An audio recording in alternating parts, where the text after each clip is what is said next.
প্রিয় উচ্চ মাধ্যমিক শিক্ষার্থী, কেমন আছো তোমরা? আশা করি বেশ ভালো আছো।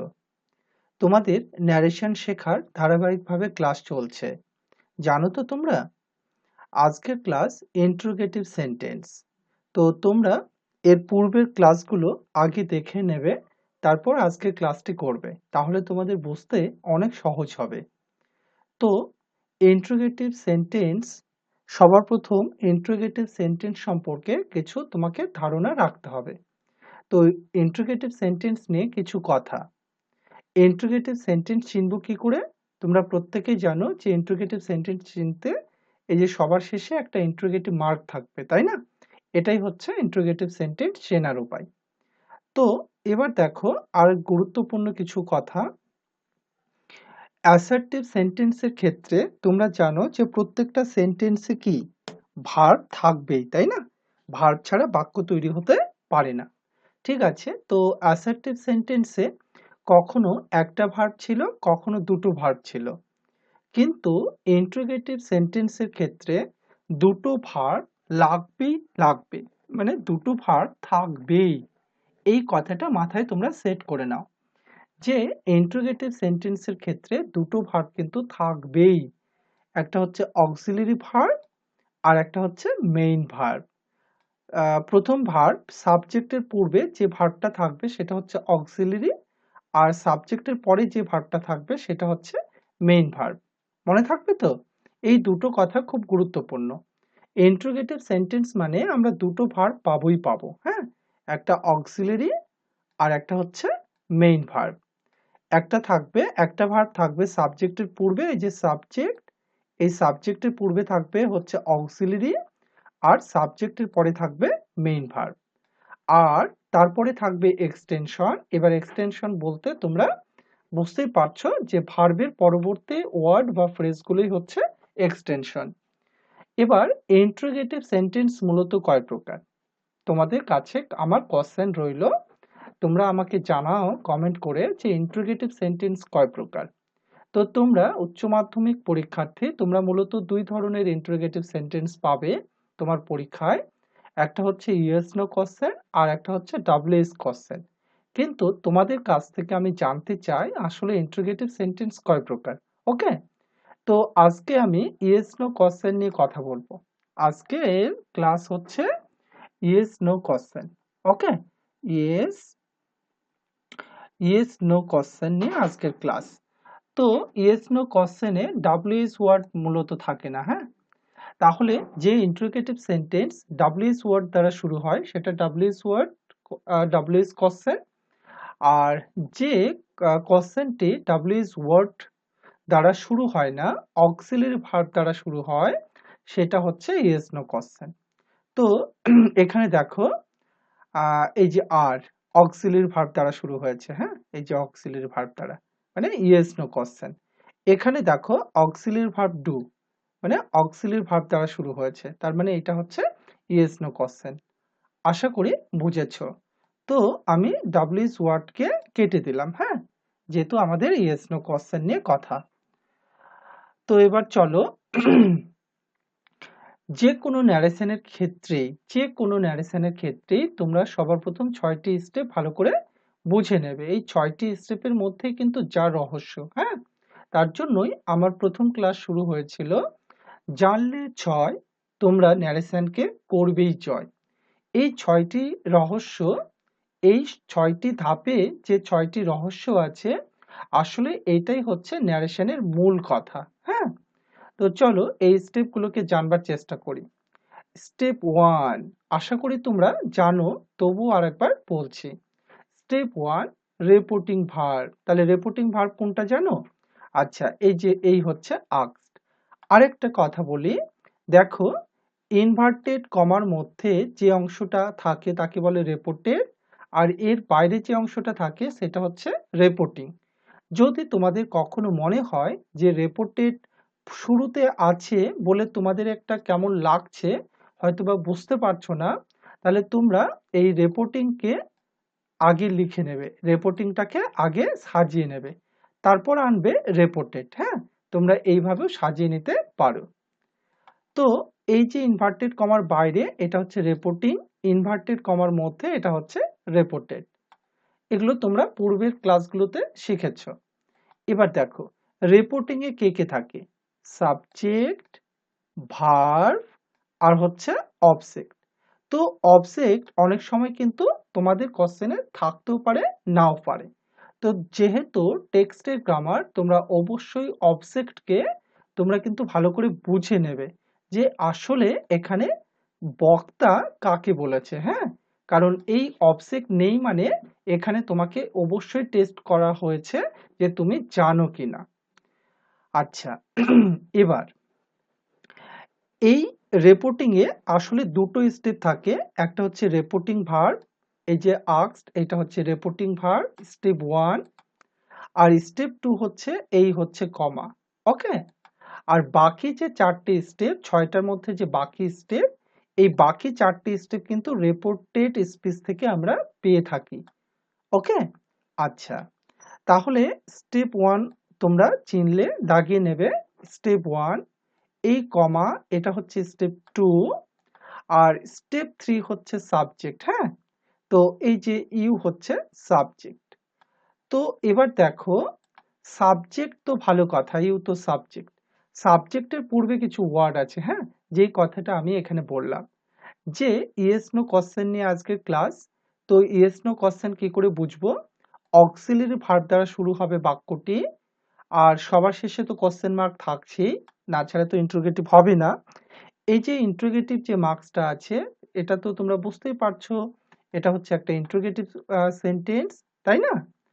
আচ্ছা, তো এবার এই যে সাবজেক্টের পূর্বে একটা ভার্ব থাকে, ইন্টারোগেটিভ সেন্টেন্স তৈরি করতে গেলে কিন্তু দুটো ভার্ব লাগে, একটা হচ্ছে অক্সিলারি আর একটা হচ্ছে মেইন ভার্ব।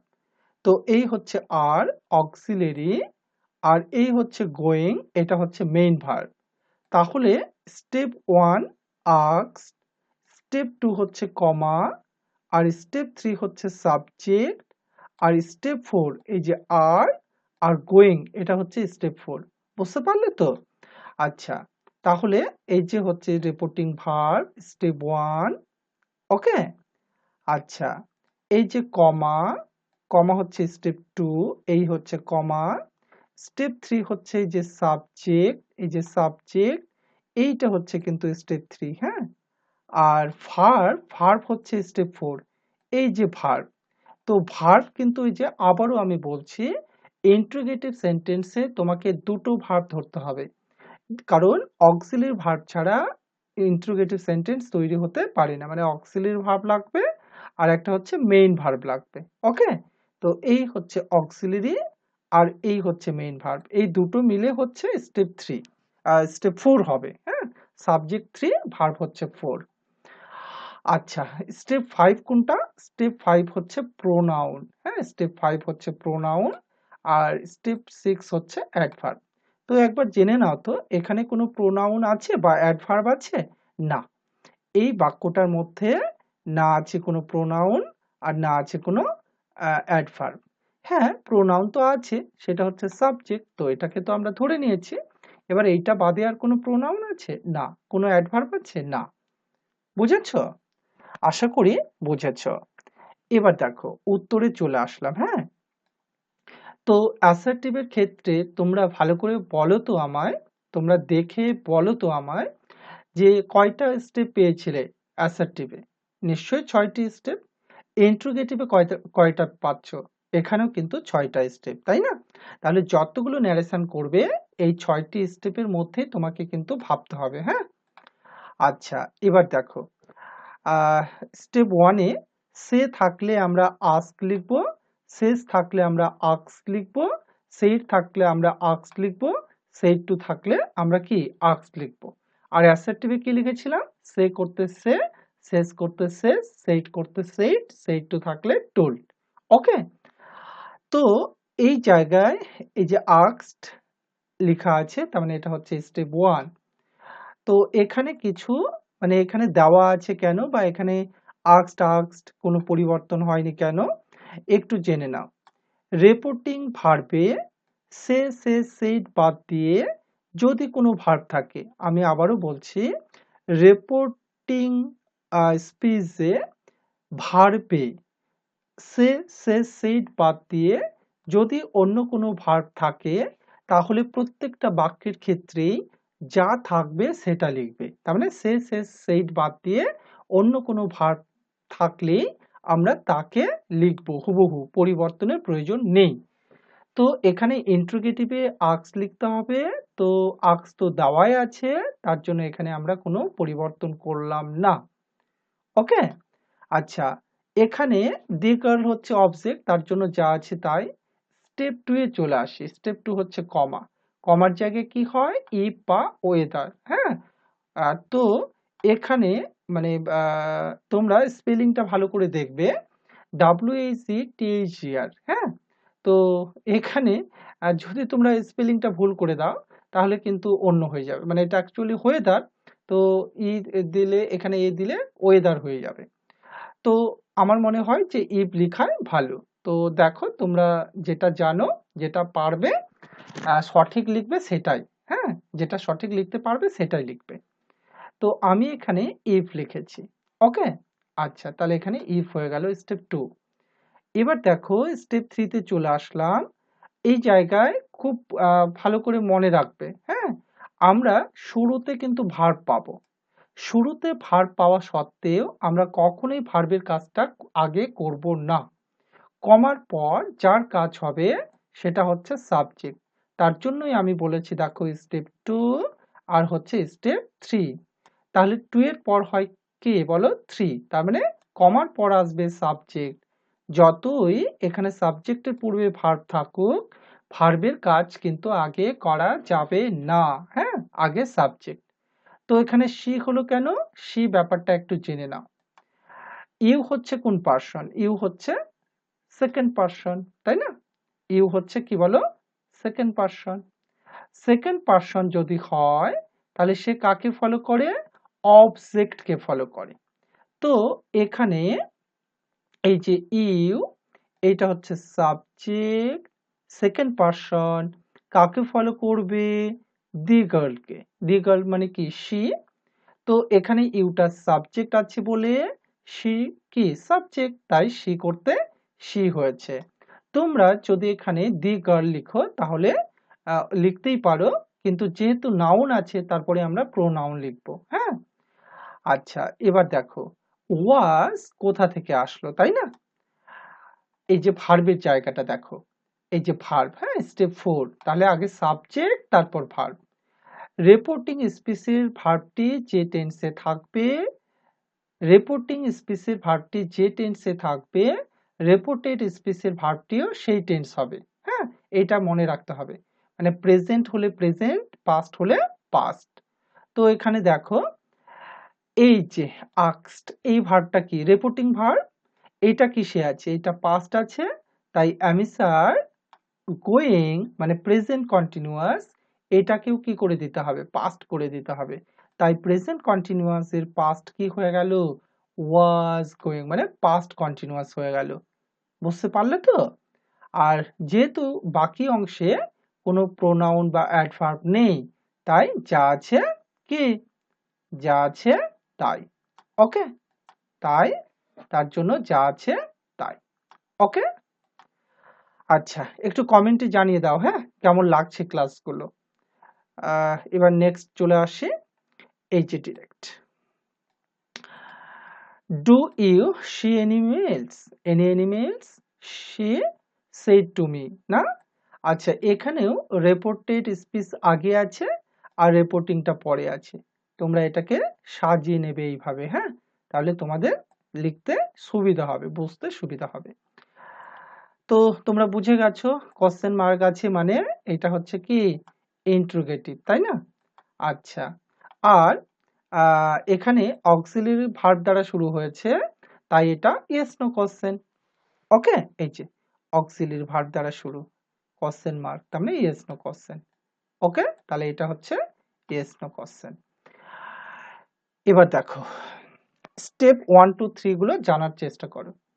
স্টেপ 1 এ কি আছে? রিপোর্টিং ভার্ব, তাই না? তো রিপোর্টিং ভার্ব কোনটা এখানে? রিপোর্টিং ভার্ব হচ্ছে এই যে সেড। ওকে, আচ্ছা, স্টেপ 2 কোনটা? স্টেপ 2 হচ্ছে কমা। এই হচ্ছে স্টেপ 2, হ্যাঁ, কমা। আর স্টেপ 1 হচ্ছে রিপোর্টিং ভার্ব। ওকে, এই যে সে, এই যে সেজ, এই যে সেইড, এগুলো হচ্ছে ভার্ব। তো এই যে সেইড হচ্ছে ভার্ব, ঠিক আছে। আচ্ছা, এবার হয়ে গেল এটা। নেক্সট স্টেপ 3 হচ্ছে রিপোর্টেড স্পিচের কি সাবজেক্ট। তাহলে সাবজেক্ট কোনটা বলো তো? সাবজেক্ট হচ্ছে ইউ। ওকে, আমি আবারও বলছি, সাবজেক্টের পূর্বে তোমরা কিন্তু ভার্বকে দেখতে পাবে। এই যে দেখো, এটা হচ্ছে সাবজেক্ট, হ্যাঁ। সাবজেক্টের পূর্বে তোমরা কাকে দেখতে পাবে? সাবজেক্টের পূর্বে কিন্তু তোমরা ভার্বকে দেখতে পাবে, কিন্তু তোমরা কমার পর যাকে নাম্বারিং করবে সে হচ্ছে সাবজেক্ট, হ্যাঁ। তাহলে এটা হচ্ছে 1, এইটা হচ্ছে 2, আর এইটা হচ্ছে 3। এই যে সাবজেক্টকে নাম্বারিং করবার পর এবার যাবে ভার্ব। এই যে হচ্ছে ডু অক্সিলারি, আর সি হচ্ছে মেইন ভার্ব। ওকে, আর এই জায়গাটা তোমরা নিশ্চয়ই বুঝেছো যে ইন্টারোগেটিভ সেন্টেন্সে দুটো ভার্ব লাগে, একটা হচ্ছে অক্সিলারি আর একটা হচ্ছে মেইন ভার্ব। একটা অক্সিলারি আর একটা মেইন ভার্ব, মনে থাকবে তো? আচ্ছা, এবার দেখো এখানে আর কোনো প্রোনাউন আছে কি? তাহলে আমি ভার্ব পেলাম ডু, দাগি দিয়ে একটু, আর ভার্ব পেলাম সি, হ্যাঁ। তো এখানে আর কোনো প্রোনাউন বা অ্যাডভার্ব আছে? না, এখানে কোনো প্রোনাউন বা অ্যাডভার্ব নেই। এবার চলো উত্তরে চলে আসি। সেড টু থাকলে কি লিখতে হয়? আস্কড। এই যে, তাহলে আস্কড এখানে কেন হয়েছে? আস্কড এখানে কেন হয়েছে বুঝতে পারলে তো? সেড টু থাকলে কি হয়? আস্কড। এই যে সেড টু থাকলে আস্কড।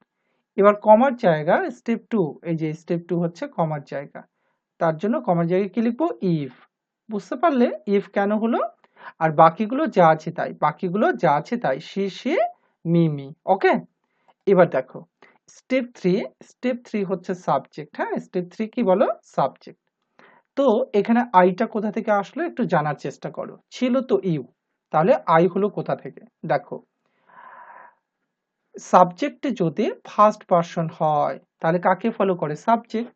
আর সেকেন্ড পারসন হলে ফলো করে কাকে বলো? অবজেক্ট। তো ইউটা কি? সেকেন্ড পারসন, কাকে ফলো করবে বলো? অবজেক্টকে। ওকে, আচ্ছা, এবার দেখো এই জায়গাটা একটু বোঝার চেষ্টা করো, হ্যাঁ। তাহলে আমরা সাবজেক্ট পেয়েছি ইউ, কাকে ফলো করেছে? মি। তাহলে আমরা মি কেন লিখলাম না, তাই না? আচ্ছা, ইউটা কোন ফর্মে আছে বলো? সাবজেক্ট ফর্মে। তাহলে মিটাকেও কি করে দিতে হবে? সাবজেক্ট করে দিতে হবে আই। ওকে, তাহলে এই ছকটা তোমরা যারা জানো না এটা লিখে নেবে। I, me, my, we, us, our, you, your, he, him, his. আচ্ছা, এগুলো তোমরা ছোট ক্লাসের বইও পেয়ে যাবে। তো এটা লিখে রাখবে বা এগুলো মনে রাখবে, খুব দরকার ন্যারেশনে এগুলো, হ্যাঁ।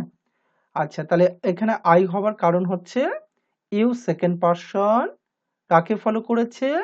অবজেক্ট। ইউটা হচ্ছে সাবজেক্ট, তাই মিটা হয়ে গেল সাবজেক্ট আই। মিটা কি হয়ে গেল? Subject I. বুঝতে পারলে তো? এবার দেখো এখানে সব ভার্বটা কোথা থেকে আসলো, তাই না? এখানে সব ভার্বটা আসলো কোথা থেকে? দেখো, খুব গুরুত্বপূর্ণ কথা। ডু আর ভি1, যদি কোথাও ডু আর ভি1 থাকে তাহলে কোন টেন্স হয়? তোমরা একটু নোট করে নাও। Note, NOTE। আচ্ছা, নোটে কি লিখবে বলো? Do plus V1. তো যদি কোনো বাক্যে ডু প্লাস ভি1 থাকে তাহলে তাকে বলে প্রেজেন্ট ইনডেফিনিট। কি বলে? প্রেজেন্ট ইনডেফিনিট বলে, হ্যাঁ। আচ্ছা, ইনডেফিনিট। এবার যদি কোনো বাক্যে প্রেজেন্ট ইনডেফিনিট থাকে তাহলে তো তোমরা জানোই সেটা পাস্ট ইনডেফিনিট হয়ে যায়। কি হয়ে যায়? পাস্ট ইনডেফিনিট হয়ে যায়। আর পাস্ট ইনডেফিনিটে কি হয়? পাস্ট ইনডেফিনিটে ভি2 হয়। ওকে, আচ্ছা, তো এখানে আরো কারণ আছে, যে স হবার আরো কারণ। দেখো, স হবার কারণটা একটু জেনে নাও। কি বলা আছে? দেখো, এই যে ভার্বের রিপোর্টিং স্পিচের ভার্বটি যে টেন্সে থাকবে, রিপোর্টেড স্পিচের ভার্বটিও সেই টেন্সে হবে। অর্থাৎ প্রেজেন্ট হলে প্রেজেন্ট, পাস্ট হলে পাস্ট। ওকে, তাহলে এখানে দেখো এই স হবার জন্য দায়ী হচ্ছে কিন্তু এই সেইট, হ্যাঁ? তাহলে এই স হওয়ার জন্য দায়ী কে? দায়ী হচ্ছে সেইট। সেইটটা কি আছে? পাস্ট আছে।